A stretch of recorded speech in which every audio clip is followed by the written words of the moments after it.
안녕하십니까. 인포마켓의 강용훈 대표입니다. 오늘은 이제 반도체를 드디어 사야 될 세 가지 이유에 대해서 설명을 드리겠습니다.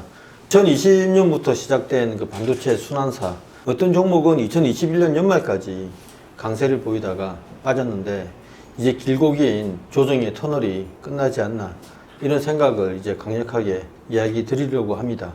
이유는 세 가지입니다. 첫째는 SVB뱅크가 도산했죠. 단돈 몇 달러에 청산되면서 이 은행의 업체, 미국의 스타트업들이 굉장히 충격을 받았습니다. 그러나 재빠르게 미국 정부에서 대응을 했죠. 그래서 요거를 아마 인수자도 원만하게 찾아줄 것 같고, 문제는 이 은행의 규모가 미국 내에서 굉장히 큰 은행이란 겁니다. 그래서 요거에 그치지 않고 파급 효과가 있지 않겠냐고 해서 국내 비관론자들이 굉장히 위험하게 보는데, 저는 거기에 대해서 과거의 경험으로 비춰볼 때 꼭 이럴 때가 저점이었거든요. 과거 리만 사태를 보면 그때 저도 선물 옵션 매매를 했을 때인데, 9월 달에 이제 리만 사태가 터져서 선물이 그때 상한가를 갔다가 선물이 하한가를 가는 그런 엽기적인 현상을 제가 목격을 했었는데요. 그때가 변동성이 가장 컸던 걸로 기억이 됩니다. 그래서 그 이후로 시장이 이렇게 행보를 하다가 점점 상승세로 접어들었었거든요. 그래서 이 대은행의 파산이라는 거는 금리 하락을 가져올 수 있습니다. 근데 당장 이게 지금 어떤 효과를 가져오고 있냐면, 유가 있지 않습니까? 유가. 이게 제가 드디어 항상 누누이 말씀드린 대로 드디어 유가 선물이 70불 언더로 확실하게 떨어졌거든요. 그러니까 오늘 새벽이죠. 장중 65달러까지 갔었거든요. 그러다가 이제 좀 올라가지고 68인데, 굉장히 저는 이런 현상들이 아마 한 달, 두 달 뒤에 미국 소비자 물가 지수, 그제 이제 예상치에 부합하는 6%의 전년 동월 대비 그런 물가 상승률을 나타냈잖아요. 미국에서. 원자재 시장에서도 지금 이 은행 도산에 영향을 받고 있거든요. 이게 오히려 악재입니다. 단기적으로 악재인데 이게 중장기적으로는 호재라는 거죠. 금리 상승 속도가 둔화될 뿐만 아니고 벌써부터 금리 인하 이야기가 좀 나오고 있거든요.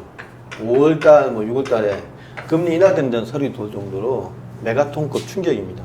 이런 것들이 아마 이제 인플레이션율을 떨어뜨려서 미국 FRB가 가장 걱정하는 인플레이션이 잡히는 계기가 되지 않느냐, 이렇게 보는 사람도 있습니다. 잔인한 이야기죠. 아마 이 은행 말고도 도산한 은행들이 줄줄이 나올 겁니다. 그래서 아마 우리나라 금융기관들도 대출을 더 타이트하게 한다든지 연체율 관리를 더 심하게 할 거예요.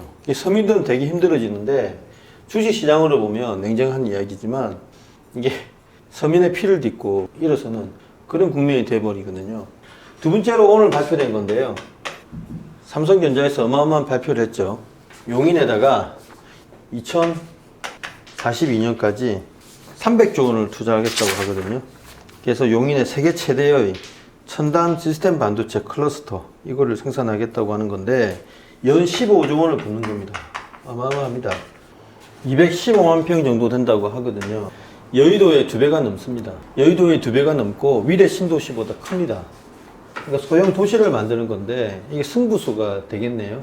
이런 단순한 외형적인 어떤 크기보다도 투자 규모라든가 아주 보수적인 이재용 회장이 적극적으로 변했다는 거는 삼성의 미래에 대한 기대를 갖게 하는 대목이거든요. 그동안 이재용 회장이 보여준 행보는 감옥에 갔다 오고 그래서 약간 위축되어 있었겠지만 굉장히 실망스러웠습니다. 스마트폰도요, 애플과의 격차가 점점 벌어지고 있고요.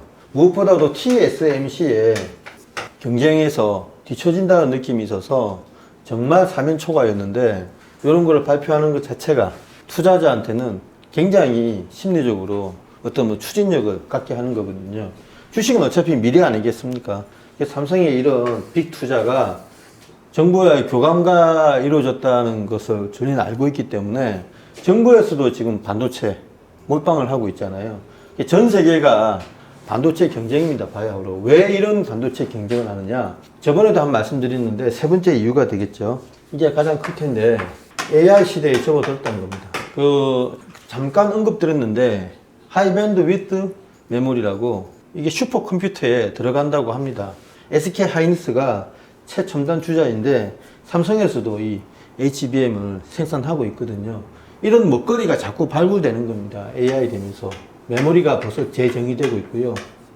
그 다음에 비메모리도 2나노, 3나노 이런 것들이 아마 이 AI 시대에 들면서 보편적인 기술로 요구될 겁니다. 2나노, 3나노 하게 되면서 새로운 물질들을 생산을 해야 되거든요. 오늘 이제 레이크 머티리얼즈가 거의 상한가 가까운 걸로 치솟아 버렸잖아요.